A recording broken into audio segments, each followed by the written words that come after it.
আসসালামু আলাইকুম বন্ধুরা, আশা করি আপনারা সকলেই ভালো আছেন। একবার হজরত মুসা আলাইহিস সালাম আল্লাহ তাআলার সাথে কথোপকথন করার উদ্দেশ্যে তুর পাহাড়ের দিকে যাচ্ছিলেন।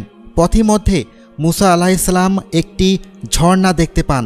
তিনি সেই ঝর্ণার পানি দ্বারা অজু করলেন এবং পাহাড়ে উঠে আল্লাহর ইবাদতে মশগুল হলেন। এরপর তিনি দেখলেন যে ওই ঝর্ণার পাশ দিয়ে একজন ঘোড়া চালক ঘোড়া চালিয়ে যাচ্ছে এবং ঝর্ণার পানি পান করে সেখান থেকে চলে গেল। কিন্তু যাওয়ার আগে ওই ব্যক্তি তার একটি থলে সেই ঝর্ণার পাশে মনের ভুলে রেখে গিয়েছিল। এই থলের মধ্যে ছিল অনেকগুলো স্বর্ণ মুদ্রা। একটু পরে দেখা গেল সেখানে এসে উপস্থিত হলো একজন মেষপালক। সেই মেষপালক এই থলেটি পেয়ে তার সাথে করে নিয়ে চলে গেল। আর একটু পর দেখা গেল যে সেখানে উপস্থিত হলো এক বৃদ্ধ, যে সেখানে বসে পানি পান করল।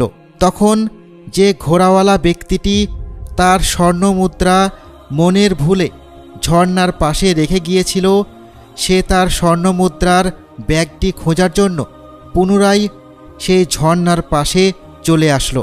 কিন্তু সে তার সেই ব্যাগটি খুঁজে পেল না, কারণ সেই ব্যাগটি ইতিমধ্যেই সেই মেষপালক নিয়ে চলে গেছে।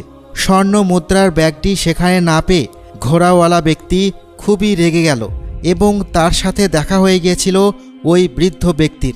কেননা সেই বৃদ্ধ ব্যক্তি পানি পান করে সেখানে বিশ্রাম করছিল। তখন ঘোড়াওয়ালা ব্যক্তি এবং বৃদ্ধ ব্যক্তি দুজনের মধ্যেই সেই স্বর্ণ মুদ্রার ব্যাগটি নিয়ে বেশ তর্কাতর্কি হচ্ছিল। বৃদ্ধ বলছিল তিনি ব্যাগটি নেননি এবং স্বর্ণ মুদ্রার মালিক বলছিল বৃদ্ধ ব্যাগটি নিয়েছে। এই নিয়ে তাদের মধ্যে কথা কাটাকাটি চলছিল। তখন এক পর্যায়ে স্বর্ণ মুদ্রার আসল মালিক অর্থাৎ ঘোড়াওয়ালা ব্যক্তিটি ওই বৃদ্ধ ব্যক্তিটিকে হত্যা করল। এই ঘটনাটি দেখার পর হজরত মুসা আলাইহিস সালাম আল্লাহ তাআলাকে জিজ্ঞাসা করলেন, হে আল্লাহ তাআলা, এটা তুমি কেমন বিচার করলে? এর ফয়সালা এমন কেন হলো?